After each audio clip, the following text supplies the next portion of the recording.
Distinguished heads of state, heads of government, excellencies, dear friends, welcome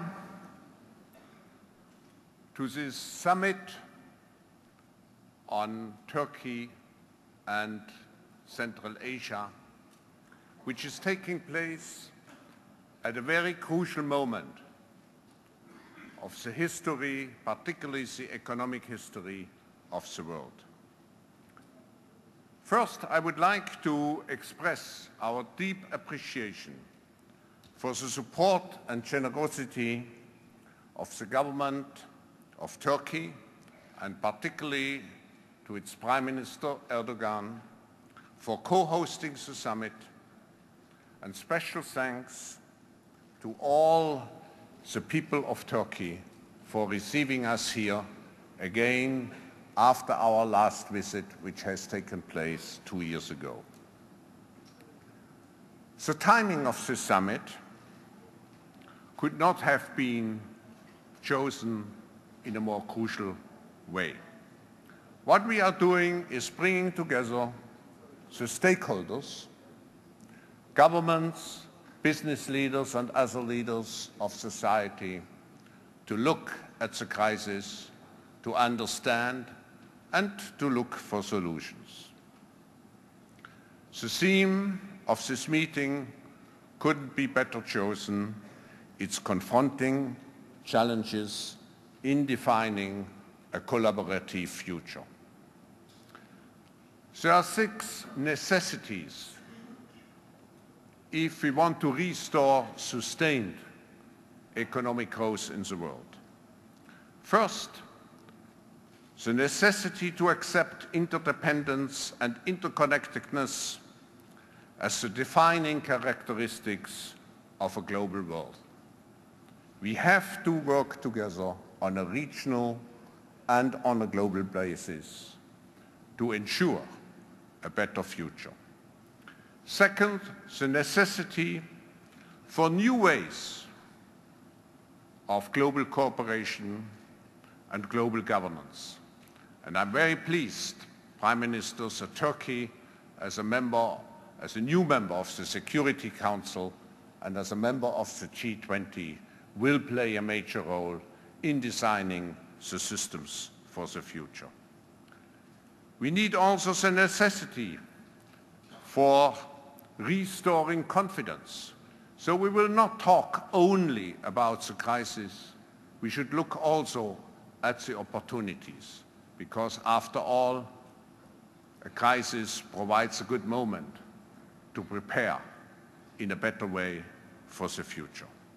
And finally, I should add, we need also the necessity, we need to highlight the necessity for corporate global citizenship, which means, particularly now, when companies are so much under pressure, we have to show that companies have not only an economic objective, but also, despite everything, a deep social responsibility. Before asking Prime Minister Erdogan to give the opening speech, I have the great pleasure to introduce an outstanding panel here for this opening session. First, the President of Latvia, His Excellency Valdis, Zatlers, the Prime Minister, a very courageous man, the Prime Minister of Pakistan, Prime Minister Gillani, and the Prime Minister of Kyrgyzstan, His Excellency Igor Chudinov. Ladies and gentlemen, please welcome Prime Minister Erdogan of Turkey.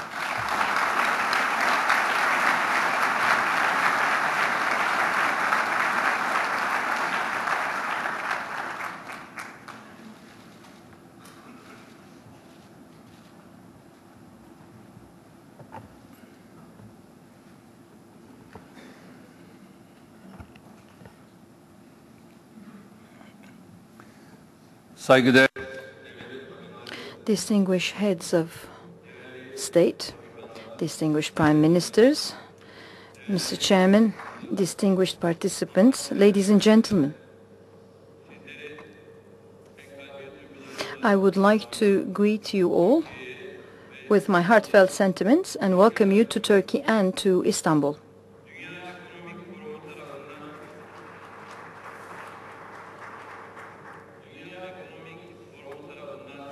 I would like to start out by expressing my pleasure at having this opportunity to host this important meeting on confronting challenges in defining collaborative futures in our country.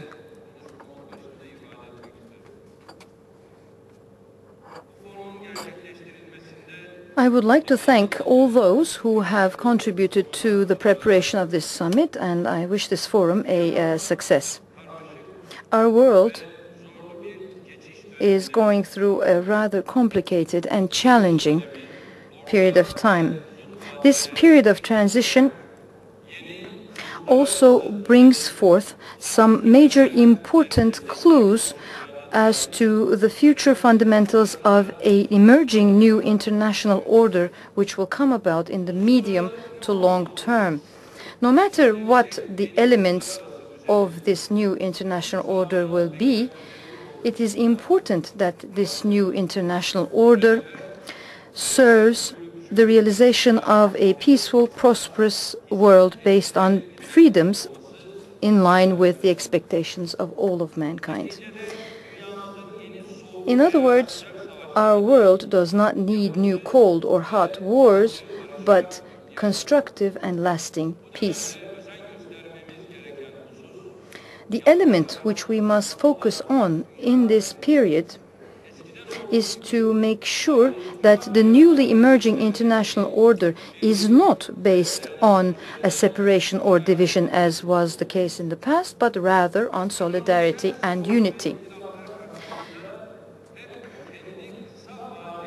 An understanding which looks out for only short-term interests in face of chronic problems and conflicts should not be our understanding in the 21st century. It is important that we display a joint effort in order to establish a common stance for tolerance, for mutual coexistence, and for solidarity, and to be against anything that will damage these understandings in any way. So we must refrain from any discourse or policies which will in any way create more racism or prejudice or xenophobia. We must fight against those, and it is more important than ever today to fight against these kinds of understandings at an international level. We must act sincerely and in solidarity with each other against common problems, and this is especially important from the point of view of fighting against terrorism. As is the case in many other areas, it is only through effective cooperation that we can fight against the scourge of terrorism, which is a phenomenon we are confronted with, and it is an important phenomenon where we have to, against which we have to fight jointly. Unfortunately, we sometimes see some countries which are not directly affected by terrorism to show an open or latent support to some acts of terrorism. And I would like to specifically here underline the following fact. The scourge of terrorism continues to be a clear and present threat to everyone in a globalized world. Those who insist on not seeing the globalization and internationalization of terrorism will one day realize that they too do not live in a safe and secure environment, but by then it will be too late. Turkey has been fighting against terrorism for decades. Those who have not shown any influence, who have been neutral to the efforts of fighting against terrorism, who have supported terrorism, will have to face the fact that terrorism is a scourge that is affecting them all, everyone, because terrorism is not only engaging in various bloody actions. They're also involved in drugs trafficking, money laundering, human trafficking. So they continue to threaten terrorism, and terrorists continue to threaten the world on a wide scale as a crime machine. So the principles of democracy, rule of law, fundamental rights and freedoms, which we all agree on, are seriously and openly under the threat of terrorism. So the time must come to end an era of double standards, of harboring terrorism or terrorist elements.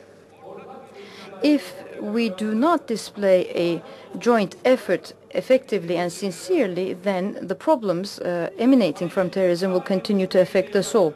And the fires will not only burn where they are lit, but they will also be spreading to other areas and to those who openly or latently support terrorism.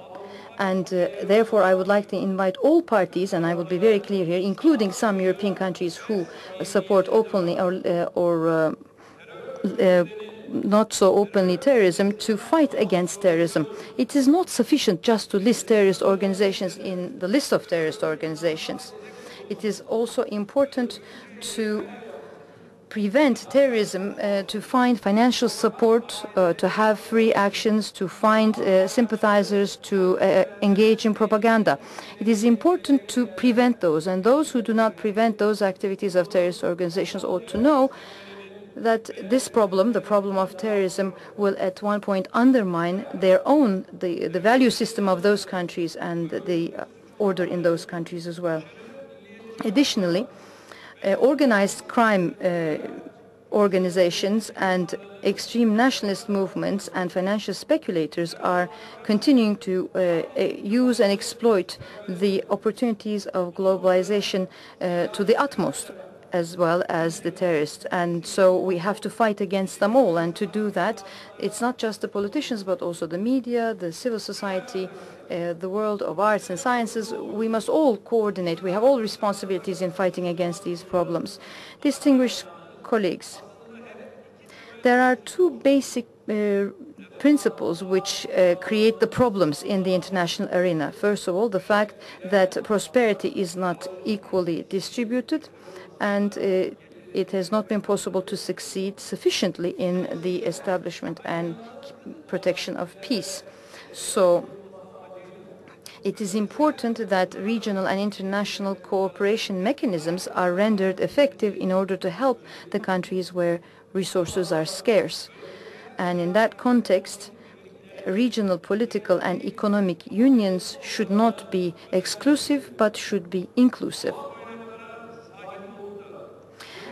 And for countries which cannot translate their natural resources into economic value, it is important to work with those countries.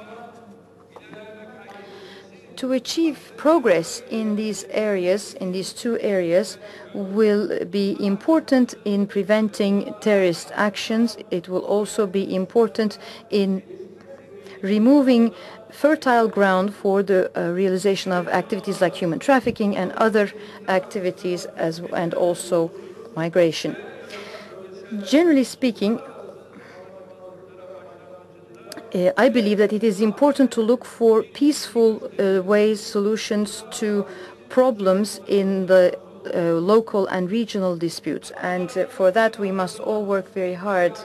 Those who try to create benefit for themselves from the conflicts of others, those who try to make some benefit for them from or through crisis, those should be done away with once and for all. Our historical experiences show that when problems are left to become chronic problems, then it is more difficult to find solutions for them. In the period of transition that we're in, it is of utmost importance that we resolve our problems and we make use of some of the opportunities before us. And for that to happen, the international community must unite around fundamental values and principles. The United Nations Charter, the Universal Declaration of Human Rights, and other basic fundamental international documents have clearly enumerated those values and principles. And when we discuss our values and principles, when we discuss our future, we should keep in mind those values and principles. And removing violations of human rights and the development of democracies are very important in this context for our future. Distinguished guests, in order to render the new world order based on mankind to be just and lasting, it is also important to fight against the disparity of income between different regions in our planet. If we do not do our best in trying to overcome this disparity, and if we do not work as nations, as those who have power to yield, and if we do not work to help overcome these disparities, it will be impossible to stop migration, economic migration, from poorer regions to rich, prosperous regions. And as we develop international economy and rules of trade, we must also take into consideration the rights and interests of least developed countries. It will be important also to work on new technologies and scientific development which will help meet the needs of poorer countries, and we must be working more cooperatively in way of sharing technology to help these countries that are not so developed.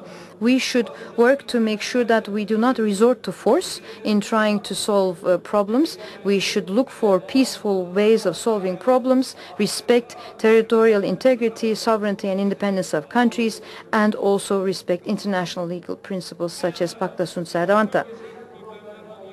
In this context, we must work in the solution of regional problems through dialogue between regional countries instead of some efforts and pressure from the outside. And it is important that we encourage the regional countries to try to take upon themselves the responsibility of solving their own problems. Distinguished participants, there is no doubt that there are serious problems that we face in the world today. In addition to the daily problems and regional problems and crises, we see a global economic crisis moving fast in international markets. Additionally, climate change, food crisis, drought, hunger, and infectious diseases are all important issues which Turkey is very much affected by and is interested in. On the one hand, Turkey carries forward with her process of accession to the European Union, and on the other hand is working very hard to achieve peace, stability and prosperity in the international arena and in her region. We work very hard to achieve this, and within this framework we will continue to try to look for solutions to problems in the Southern Caucasus, in the Middle East, in the Balkans, in South Asia, and in other areas where there are important problems, and our bilateral and multilateral initiatives will continue to grow. Turkey, throughout her republican history, has always been peaceful and has always been part of the solution and not the problem, and we have succeeded in those efforts as a republic, and we fully believe that economic development and prosperity are very much affected not just by national stability, but also by regional and global stability. This is what our experience in this country shows us. There is at the moment a conflict between Palestine and Israel, and there are problems in Iraq. Syria and Iran are excluded from the international community, and as those developments are there as a fact, it will not be possible to achieve prosperity and development in the region. No one could claim that these conflicts have to do only with the region that they're in. These conflicts are conflicts which, of course, affect the countries in question, but they also affect especially Europe and the United States. So these are globally important issues. And the time has come for the East and the West to adopt a different way of looking at each other. These different sides and parties should not be insulting, demeaning each other, or categorizing each other, classifying each other in some damaging or hurtful ways. That has not helped world peace, stability, or prosperity, and it will not help world peace, stability, and prosperity in the future. So what I believe what needs to be done is for all parties to put in more effort to try to understand each other better.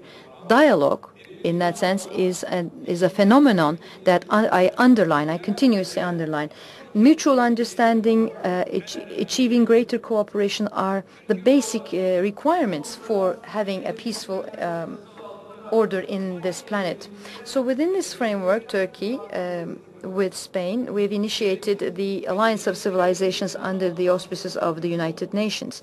Our goal here is to give the message that it is possible for civilizations to understand each other, that there are different ways of opening channels of communication, and I do believe that we have covered important distance towards this aim. As a country that is respecting the rule of law, a secular democratic social state, Turkey, a country which is Muslim and at the same time carrying on with accessions to the EU, will continue to work for achieving greater understanding between different civilizations. Our work in this regard will continue. Those who make statements to the contrary about the positive effects of Turkey's accession to the EU ought to know that that kind of behavior only serves a conflict, a clash of civilizations. And the last thing we want to see as mankind is a clash of civilizations. What we would like to see is an alliance of civilizations, and that is what we're working for. It is very easy to create conflict or clash. What is difficult is to establish peace, cooperation, and an area of an atmosphere of agreement and compromise. And we have opted for the more difficult road, but we do believe that we can succeed in our endeavors. At the moment, the world is going through a global crisis. But we must remember that there are some institutions who are trying to translate this crisis into an interest for themselves, or there are countries who try to make use of this crisis as a benefit for themselves. But those institutions and countries, if they do so, will pay a very heavy price for this in the long term, because this would mean exploiting the poorer countries, and that is something we have to understand well. And therefore, we must, in this moment of crisis, cooperate with each other. Developed countries, in this regard, must work with countries that are in need, that are developing or not so well developed. Distinguished participants, I do believe that the most recent economic crisis has given important messages to the world. The idea of an unlimited desire to achieve profit, the unlimited desire to do more, and the greed and the ambition has created fertile ground for the crisis that we're faced with today.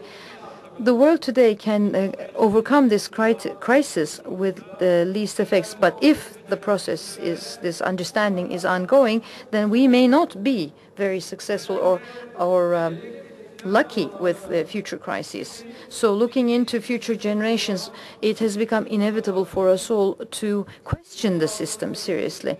And disparities in income, poverty, terrorism and conflict, the food crisis, water crisis, these are all important problems for which we have to find solutions, and to do that everyone must work, everyone must sacrifice, and everyone must deal with those issues. We are faced with a global economic crisis today, and this economic crisis has shown that there are dangers to having globalization only in the form of globalization of capital. So it is important that we cooperate and we try to understand each other.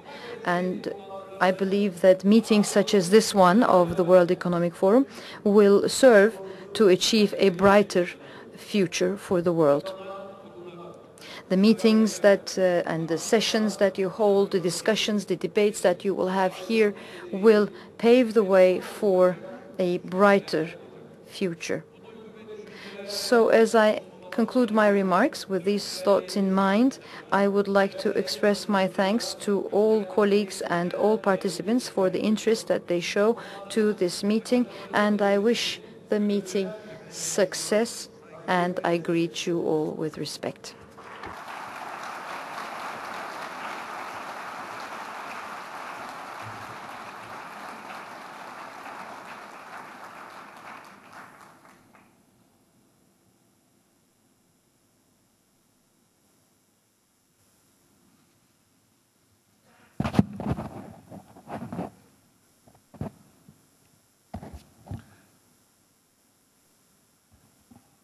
Thank you, Prime Minister Erdogan, for having outlined quite an agenda for the world and for us.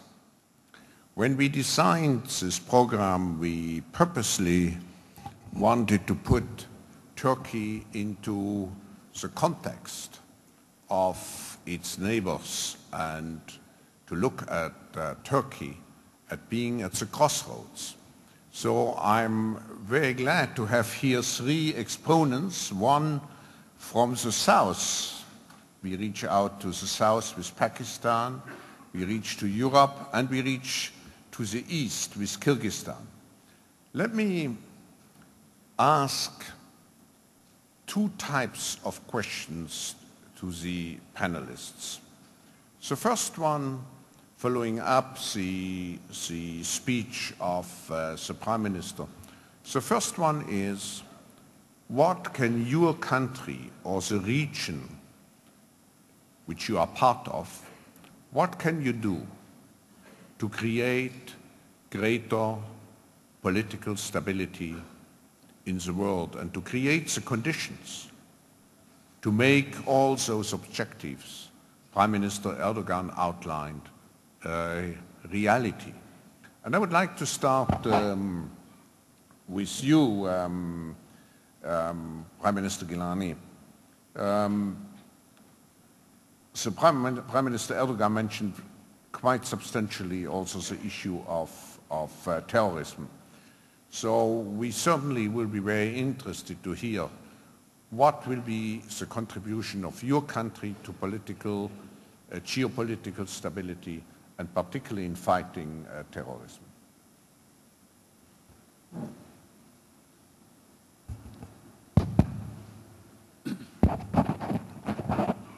Thank you, Dr. Schwab, the Prime Ministers, distinguished ladies and gentlemen. Today, in the World Economic Forum, you have asked for a very specific question which relates to the whole world, by which the whole world is affected, and particularly the role of Pakistan to fight this challenge, which is extremism and terrorism.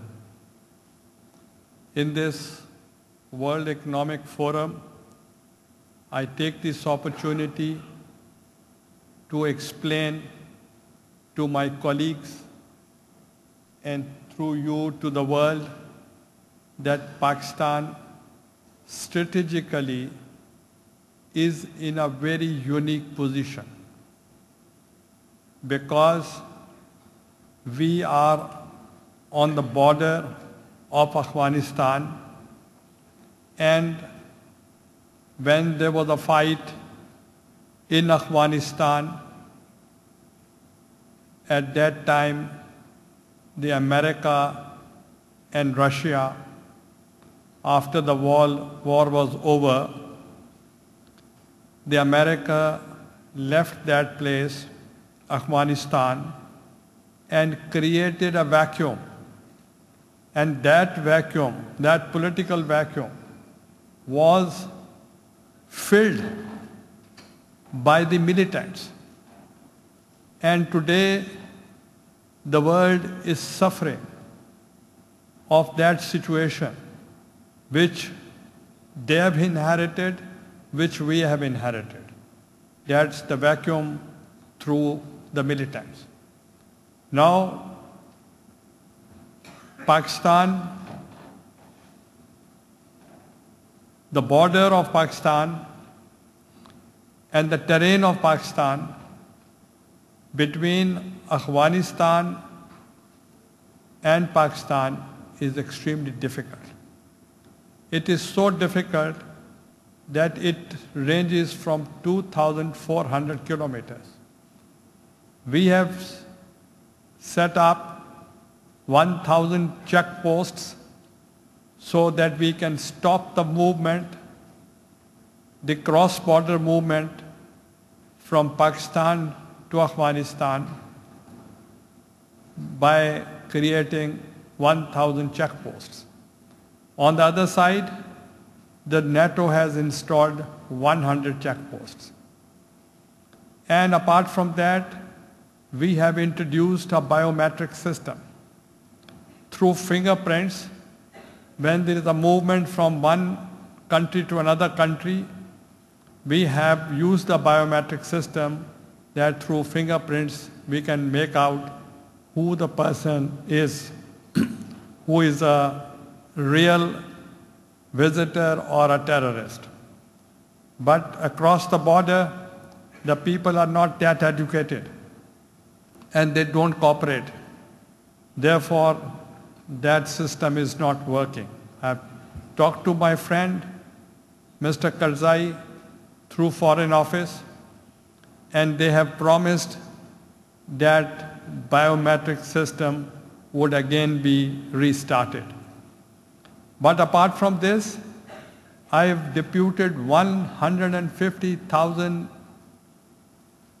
troops deployed in the whole area. And 150,000 troops is not an easy task.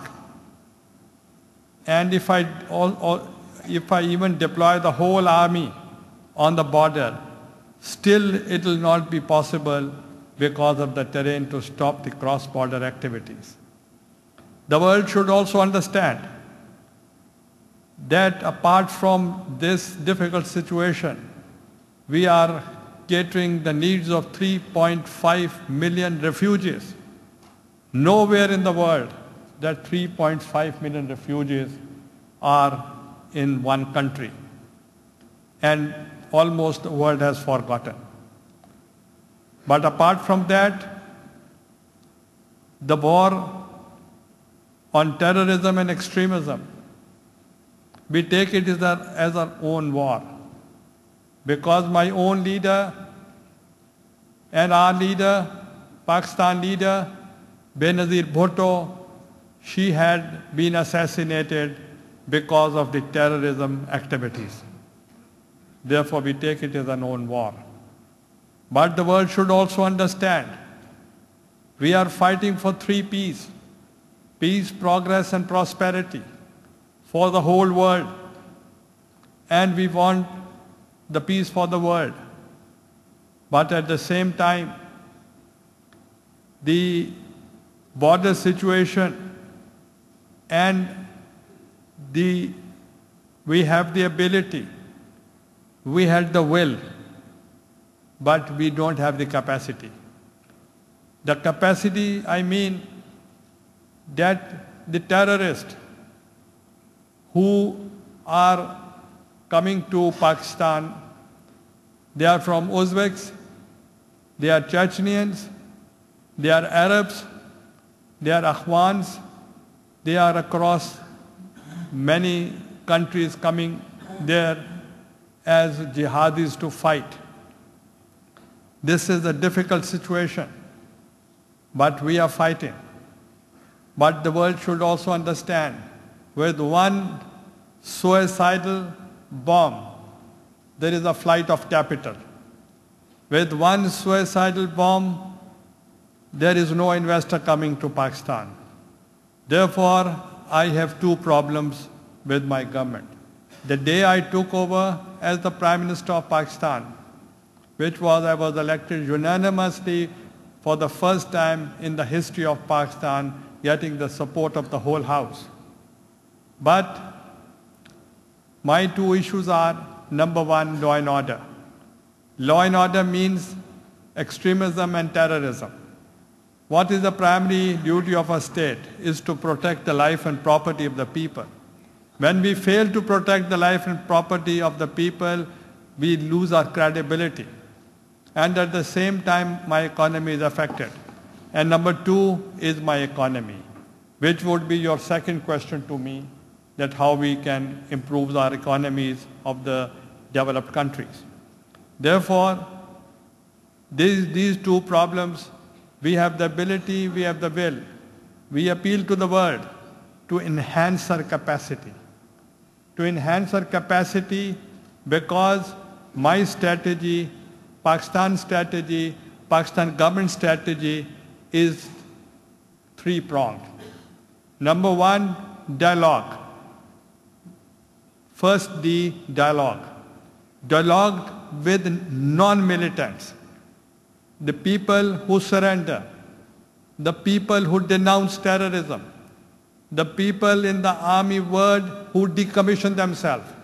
We are ready to talk to them. We will not talk to the terrorists. Number two, D is development. What is the root cause of terrorism?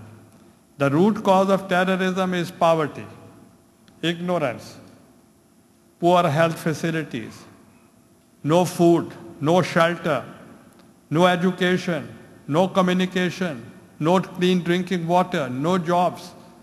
Therefore, the world should look into it, that they should help Pakistan to develop those areas which there is poverty. And third D is deterrence. Deterrence, we use it as the last force. That is the army action. Now as the last force, I've ordered for the army action. And for the first time, the nation, we passed a unanimous resolutions from both the houses, from the upper house and from the lower house.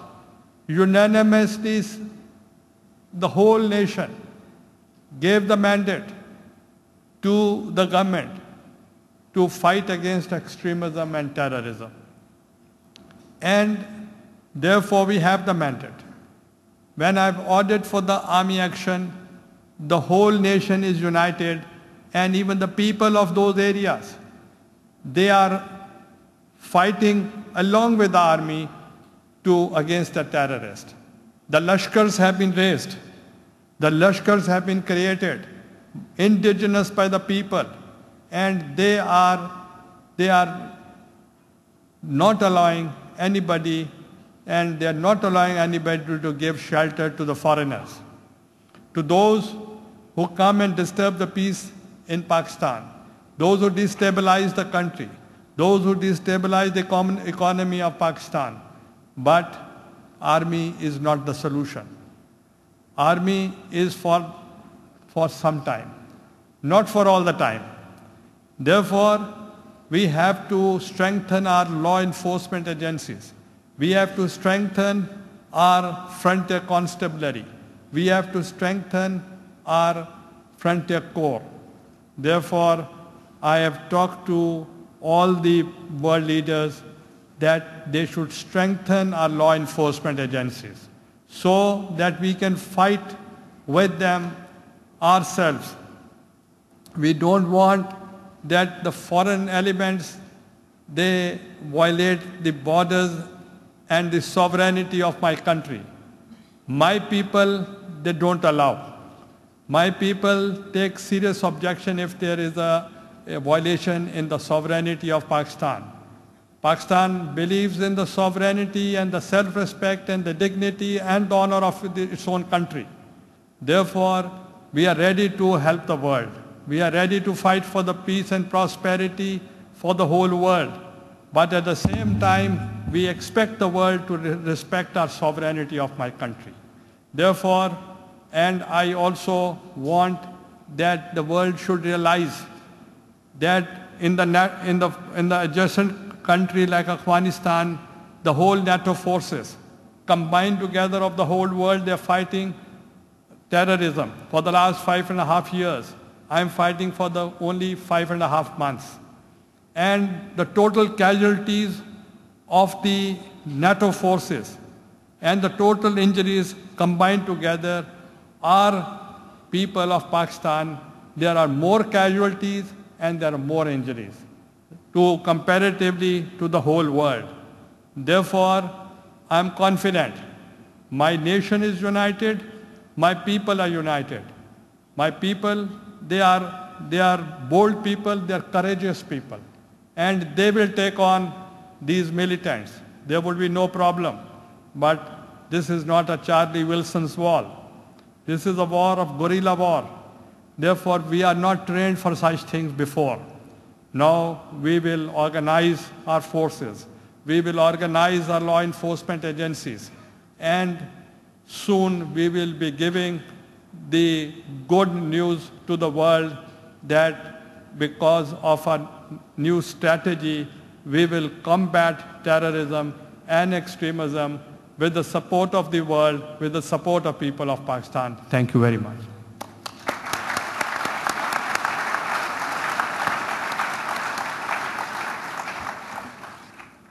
Thank you, Prime Minister. I think the world has to be thankful to you, how under the President's and your leadership in a very short time, 5.5 months, a spirit of unanimity has been established. And we wish you, of course, that this spirit continues, and we need all success of your policies. Now let's turn to Europe. President, how do you see Europe's contribution? You are a small country inside Europe, you are a relatively newcomer, but how do you see Europe's contribution to peace and stability in the world, and particularly in this part of the world? Thank you.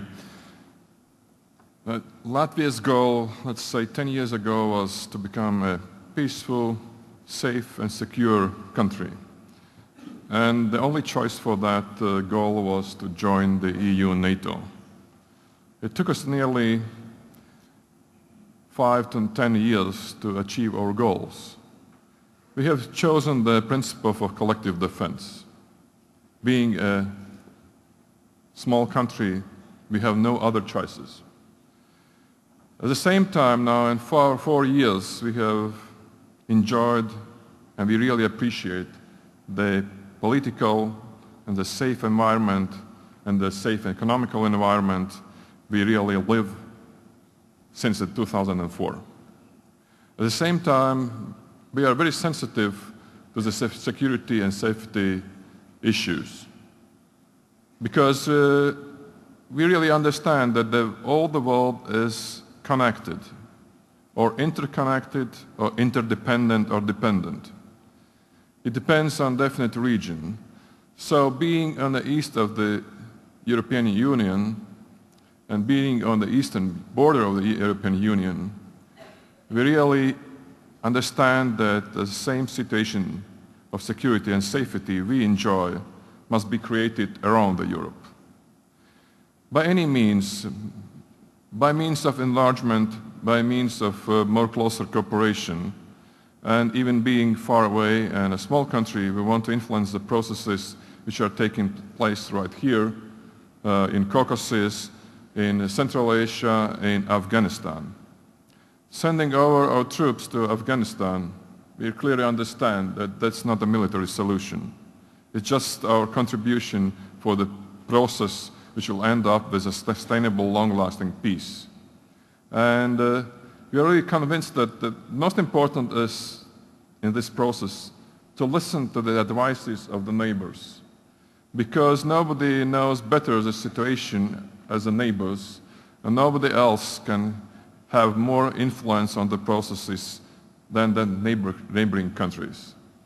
At the same time, we found out that at the present crisis, we should find solutions. We have to be creative. We have to be also very bold in our actions and understand that in creating a safe, secure region, close here to Turkey, in Georgia, and in the whole Caucasus, as well as in Afghanistan, are top number priorities.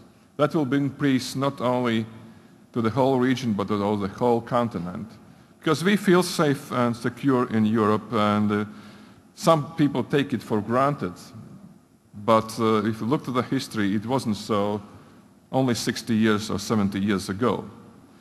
So we want to be present in these processes, to negotiate, to participate in peace missions, also to negotiate and participate in any kind of peace conferences, because really all alert systems to conflicts are very sensitive. Any conflict creates, as already mentioned, casualties, refugees, economic problems, and this must be tackled by the aid from international society, and it costs us a lot. I think we can use our money on promoting peace, not creating conflicts. Thank you. Thank you, Mr. President.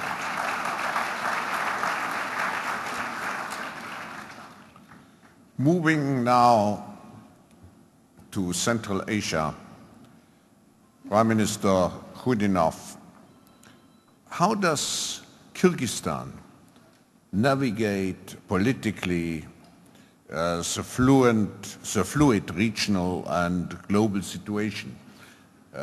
You are in this, let's say,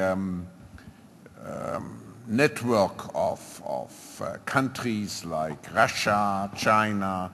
How do you create stability? Уважаемые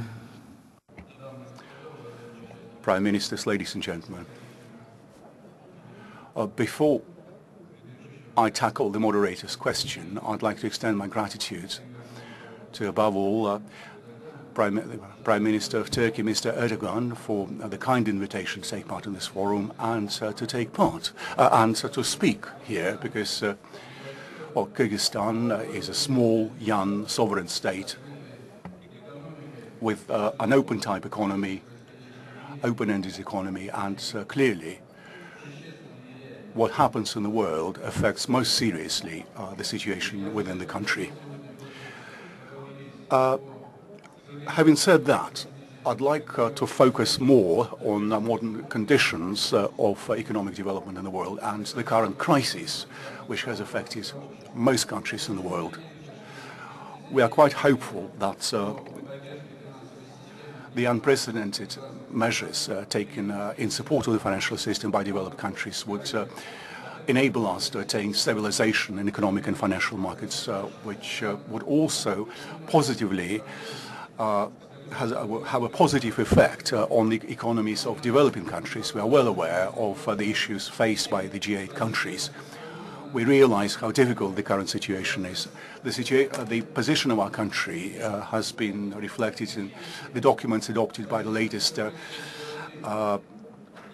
sessions of the CIS and the Shanghai Cooperation Organization, the latest session in Bishkek in particular. I think that the closer we coordinate our actions, the easier it will be to overcome the crisis, because the economic survival is not only the business of small countries. This is a common issue. Global economic institutes need to be made responsible not only to improve their own performance, but also for the survival of a large part of humankind. At the same time, I'd like to stress that unfortunately this external crisis is truly systemic and does not only involve the economy. We have the so-called parallel crisis at the same time, the energy, food crisis, climate change, global radical changes in demography. For many countries, particularly countries such as Kyrgyzstan, with the transitional economy, the global liquidity crisis, the high energy prices are very difficult challenges for the sustainable development of our economy. But without without identifying an adequate solution, we will not achieve what we set out to achieve. The speakers before me stressed very appropriately before me that these risks, economic risks, may lead to a growth in migration, drugs trafficking, religious extremism and international terrorism. Well, I believe that against this backdrop, it's particularly important to have the support of international financial institutes and developed countries. That does not mean that countries such as Kyrgyzstan should sit idle and wait for assistance from major international institutions and donors. No, I mean something else. That in this situation, what we need to do is to examine the economy of countries such as Kyrgyzstan from under the angle of tackling certain issues faced by our country, which would also be regional issues. I mean, above all, fully utilizing the potential in our countries. For Kyrgyzstan, this is above all the potential inherent in our hydropower resources, because that particular potential would enable us to tackle quite a number of major issues in Central Asia as well as in neighboring countries.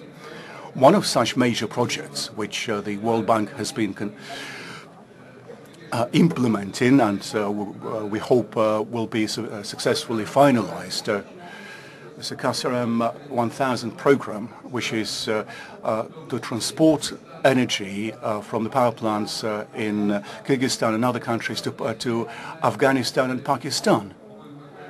If we approach this issue in a systemic way, if we coordinate our investments in this area, then in the near future we'll be in a position to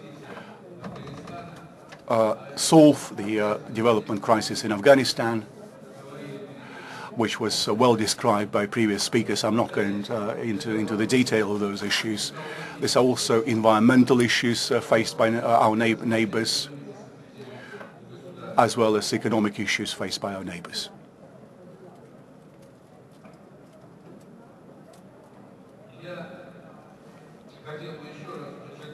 Once again, I'd like to emphasize that the crisis which we are facing today, the economic and financial crisis, which have been observed in a number of countries to date, will not fail to affect the position of a small country such as Kyrgyzstan. That's why we say this again. We don't believe that we have any other way out but to attract new investments in regional projects, and apart from hydropower, this is obviously the issue of laying down new transport corridors, improving infrastructure, all that can positively affect, that is, improve the development of trade in the region, the trade between Southeast Asia, Central Asia, the Middle East and Europe.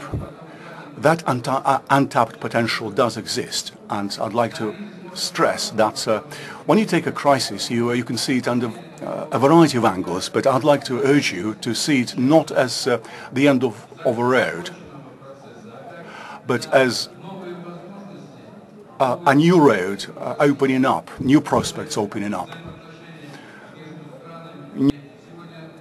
relations being developed by various countries. And I think it's particularly important to bear in mind that when systemic crises such as that do occur, you can't speak of small or large countries anymore, because this is a crisis affecting us all, and who is going to suffer more is still an open question. And we would also count on the understanding on the part of our financial partners in donor countries, in international institutions, IFIs, so that we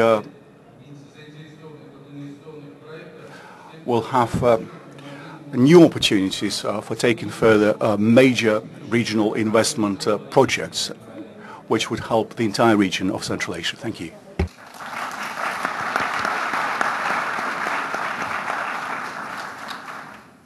Thank you, Prime Minister. You addressed the crisis, and you rightly described the crisis as a systemic crisis. Now, before we conclude our panel, let me ask the two other panelists, what would be your message to the world, how to mitigate this crisis and what to learn from this crisis and what to do in the future? What is, in your, President Zatlers, what are the most important steps which you would like to see in the world to be taken? Latvia is a very open economy in Europe, so it helps us a lot. But if describing the Europe we have to say that it's not totally 100% similar. We have countries of Eurozone, we have countries with the currencies pegged to the euro, we also have countries with the currencies not pegged to the euro, and it makes some differences. Of course, we have some basic principles common to all Europe in one voice, speaking on how to tackle the problem. If I describe just my country, I would say it's better to say before crisis situation, because we never know what will happen tomorrow. If half a year ago or even a year ago we were talking about recession and asking the questions how long the recession will be, and then it will start and it will end, and that's a few months later we're in a totally different situation. We are talking about the global financial crisis. So we have to be very flexible to adapt to this situation, and I agree with those opponents who say the crisis is a time for opportunity and creativeness. So, and that's a time to set new goals, to reshape the economy, regional economy, and also a global economy. And there's no country that will not suffer the consequences of the financial crisis. Each country will have some consequences, negative consequences. But let's say the world order should be reshaped. And we have to be bold and really aggressive and creative in this process. As soon as possible we start that, we'll start creeping out of this crisis situation. And let's say today in the previous panel, before the opening panel, we had a discussion on enlargement of European Union. And there were a couple opinions, I would say, the majority opinions that the crisis is not a standby or red light for enlargement. The crisis or the flashing yellow light or even a time for starting point for acceleration of these processes. Because, let's say, the question of enlargement of the European Union might be one of the instruments how to tackle the crisis.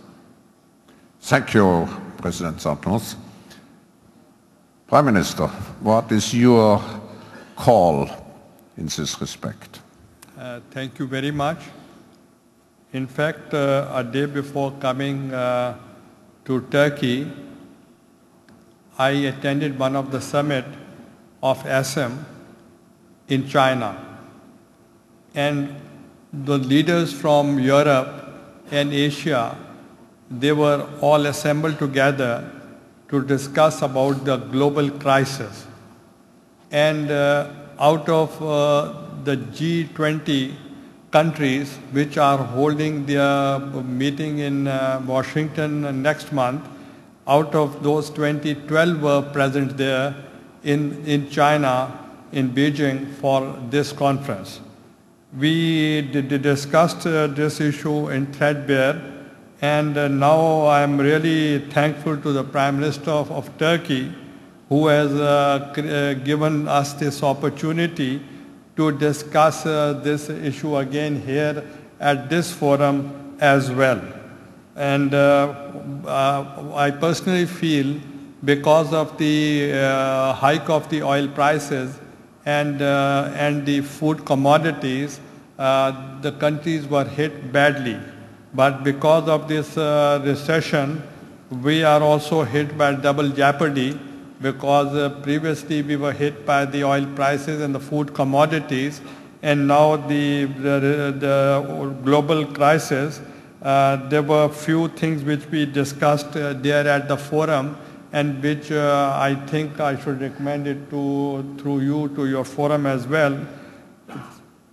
Certainly there is a need for developing and reaffirming common consensus on ethical values and norms which should govern businesses in a globalized world.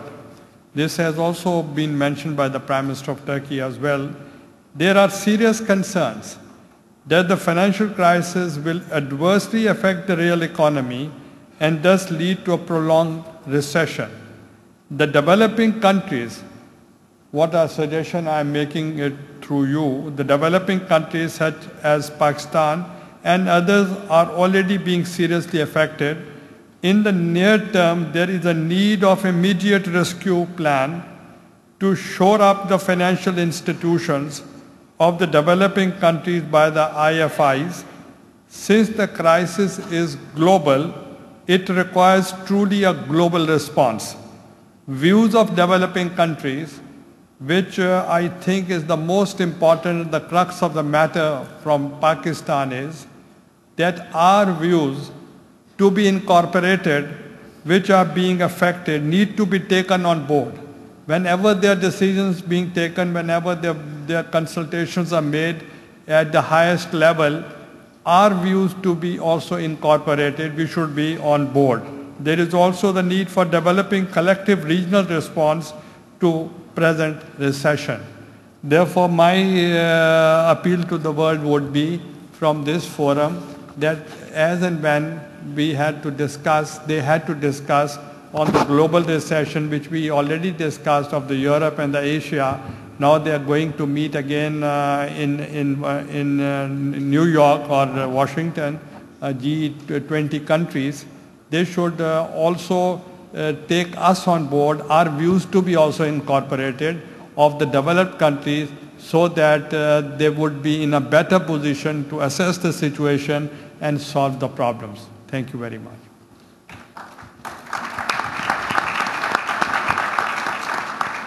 Thank you very much, Prime Minister Erdogan, distinguished panelists, for taking part in this opening session.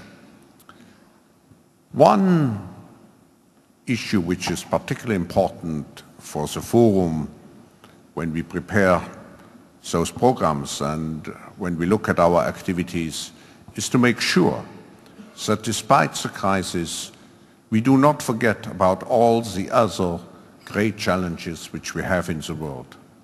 Climate change, some were mentioned by Prime Minister Erdogan, climate change, poverty, diseases, and I could go on and on. We in the forum, we have defined over 60 such global challenges which have to be addressed and which cannot wait because they are interdependent.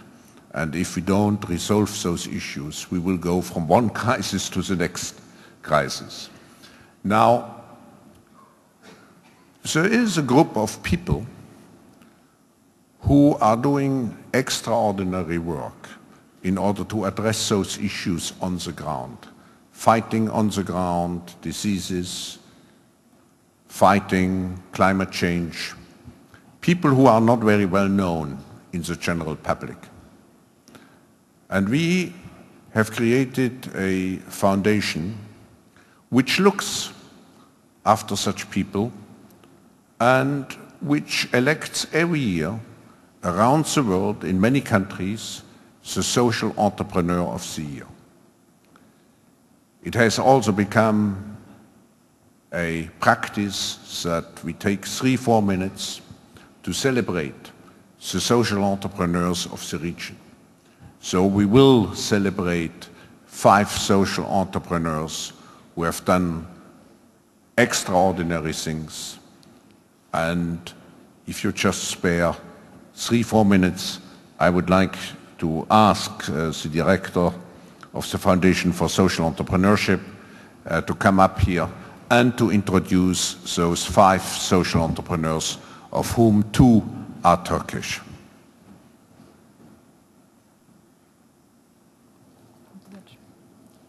During the course of the year 2008, we selected 10 Europeans as social entrepreneurs of the year in their respective countries. We would like to present 3 of them to you today. One of our Turkish winners unfortunately fell ill, and our UK winner is stuck in Istanbul traffic. First, I would like to start with our Turkish winner from 2008, Mrs. Aynur Bektaş. Please come up.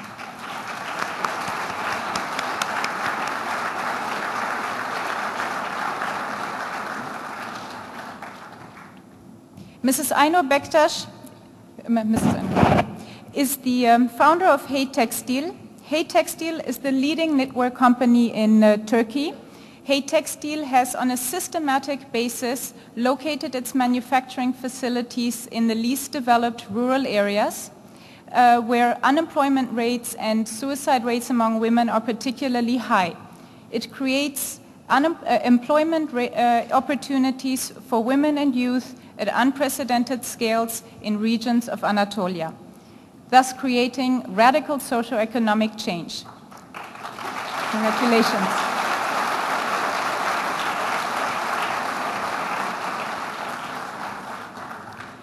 Next we move westwards to Italy.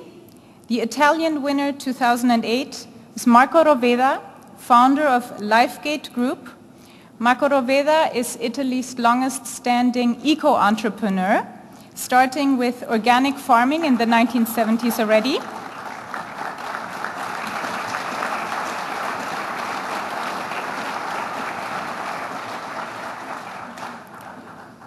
Today, Lifegate operates an environmental media network. It advises companies on how to achieve zero impact on carbon emissions, and it sells electricity from renewable energy to households and companies in Italy. Thank you.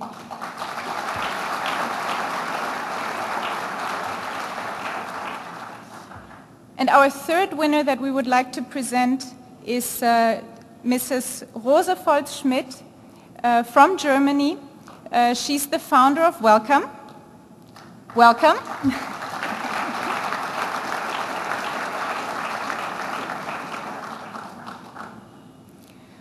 Welcome seeks to address a problem that is particular in Germany, but also other parts of Western Europe, which are particularly low birth rates. Welcome runs as a social franchise system with more than 80 teams across Germany that incorporate more than 1,000 volunteers, and it's rapidly expanded. By the end of the year, we expect 100. And these volunteers often provide the very first support to young mothers that are in distressed situations after they have given birth. They provide support services such as taking care of the elder children, running errands, or referring them, if they're in a particularly distressed situation, to other social services.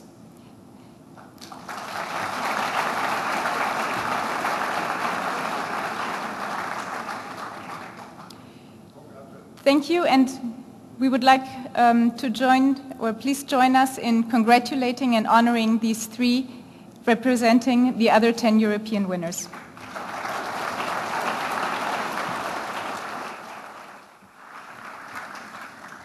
Congratulations and thanks again to the distinguished panelists and to the Prime Minister for taking part in the opening session. We will proceed immediately to the next session, which deals, of course, with the crisis. So thank you again for being with us this evening.